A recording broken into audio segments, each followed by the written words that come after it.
Hey guys, I'm Al from Tone Deaf, and we're here with Jared Leto from 30 Seconds to Mars. How you going, Jared? I'm going pretty good. Very good. You're here on a promo tour at the moment of Australia. Yeah, I may come down just to say hello and to remind people that we are alive. And it's been an exciting trip so far. We made a big announcement last night. We are touring Australia Wonderful. this year, which we're incredibly excited about. And yeah, it's nice to be back. So the last time you were here was with the Soundwave Festival in 2011. Can you tell us a bit about that experience, playing with the festival? Soundwave was great. We still talk about that tour to this day. Tomo, Shannon, and I, we had a blast. I feel like we connected. Something incredible happened. So we had wanted to get back sooner, but decided it was better to make an album, because I know generally when I'm writing an album, it takes me quite a bit of time. So we felt it best to get a new album, then come back, and that's exactly what we're doing. Wonderful. And that's obviously what we're promoting now. And so with the headline tours, obviously you prefer that to the festival show because you're dealing directly with fans? Festivals are fun, but there's nothing like playing your own show. The intimacy, the connection is unparalleled. Playing festivals is exciting because you get to introduce yourself to other people, fans, people who may not, fans of other bands and people who may not have heard of you before, and you get to see other bands. So there's some camaraderie there, but there's nothing like playing your own show. When you get to call the shots. I think calling the shots is great because you get a chance to make sure you deliver something worthy. But we never really feel like that's the big missing element. I think that playing your own shows, there's something about that freedom that makes it just a really special night. Of course. And what can we expect from the live shows? Is there something in particular that you've got planned in terms of visual stage setup or in terms of your set list? There's always going to be something different, but really the most special thing that can happen isn't about lasers or fireworks. It's really the connection that you make with the audience night after night. That's the thing that's the most important. Of course. And obviously you were here talking about the new album, which is Love, Lust, Faith and Dreams. That's out May 17th here in Australia. And obviously the big lead up to that was sending your single up into the air. Yeah. Can you talk us through that? So you organised with NASA to get that sent into space. How did that come about? Did you approach them or they approached you? Or I approached NASA. It was something that I wanted to do for a very long time. I still can't believe we pulled it off. It was a pretty... I think of a lot of crazy things. And a lot of times, just like all of us do, we all think of crazy things. And most of the time, the rational voice says, oh, that's impossible. You can't do that. So I'm really glad that this time, what could have easily just been dismissed by myself before anyone else became reality. It was a dream. And there was a moment when the astronaut was floating around up in space and we were talking with him live at Mission Control at NASA in Houston. And he reached out and grabbed something and he spun it around in the air and it was our CD. And my brother and I looked at each other, and it's certainly a moment we'll never forget. And it has that visual impact with the CD as well. It wouldn't have been quite the same effect if you had a little USB or something, I think. No, it was interesting. They asked us for a CD, that they didn't want something else. But that's what they had up at the space station. They have a CD player.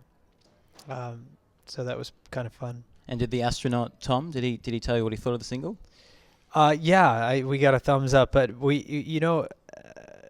was great. I forgot to ask him if he could read the note that I wrote him, but I basically, we made a CD. I wrote the name of the song on it, sent it up there, and I also wrote a little note. And you write a note to astronauts in space, you kind of think about. It's not just another note. So I've heard that they are going to bring this CD back and the note so we can frame it and kind of put it in the Mars Museum, so to speak. Wow, that's fantastic. Yeah. And that must have been a bucket list moment for you as well. Just, every kid dreams about heading into space. Sure, definitely. And working with those people, it's an interesting experience. You'll learn a lot. You get to see things you hadn't seen before. You get a reminder that it's important to keep dreaming, and it's important to ask, even if you think you're going to get a no. And I'm glad to have been reminded of all those things. Important. Well, it seems to be for this phase, for this lead up to this album as well, that creativity and new beginnings is really a theme that's come through. Obviously, with everything that happened with your old label and what happened around This Is War, which is covered in your documentary. You've actually said this is all about new beginnings. So how does that translate into the music? How have you found into the writing? I think it translates into the music in a really powerful way, because when you've let go of your past, you have a chance to start all over. You have a new palette. And this album, as I said before, is a complete transformation. It's a new beginning. We've shed our skin and we've begun again. So I'm excited for people to hear it. I think a lot of people are going to be very surprised by what they hear. Some people, they're going to have to adjust their ears a little bit because it's not expected. I could have written another Kings and Queens or This Is War. But not only would that have been a bore, it would have taken away from those songs. And I'm not into anything but progress and moving forward. So I've always believed that an artist who doesn't move forward moves backwards. And I think in this case we've moved forward. We've made an album we're very proud of. I think it may be the best thing that we've ever done. Wow. And also with the single, it's interesting you say that, adjusting expectations, because with Up in the Air, it feels like you've embraced the electronic side of the music a lot more, in terms of the, some of the elements there, some of the guitars are toned down, some of the electronics are turned up. Is that what we can expect from the album, or is that just one side of everything that's happening? I think Up in the Air is indicative of the album as a whole, but for me, the electronics have always been there. They've been covered up by big guitars sometimes. But this album's got huge guitars on it as well. There are songs, there's a little something for everybody. There's a song called Conquistador that's a total huge throwback 70s guitar track. But I think if you look at songs like Hurricane from our last album, or Stranger in a Strange Land, there has always been a lot of electronics. With 30 Seconds of Mars, I've always been interested in that, and it's part of the palette that we paint with. Of course. And also with the album, I was reading you co-produced with Steve Lillywhite on a number of tracks. Can you tell us which of those tracks they are, of the 4? Yeah, Steve worked on 4 tracks. I produced the rest of the album, but he worked on Up in the Air, on Conquistador, on The Race, and City of Angels. And he was wonderful. He's a great guy, and he worked on our last album as well. He's a producer who's worked with U2 and the Rolling Stones and on and on and on. But he's great. Do you ever have those after-hours yarns where you get to hear about some of his old war stories? Oh, it happens before After Hours hits. You hear about it all the time. And, he loves to share stories and ideas. And he was really wonderful to work with. We had a good time. He brought a lot of energy and optimism to the process.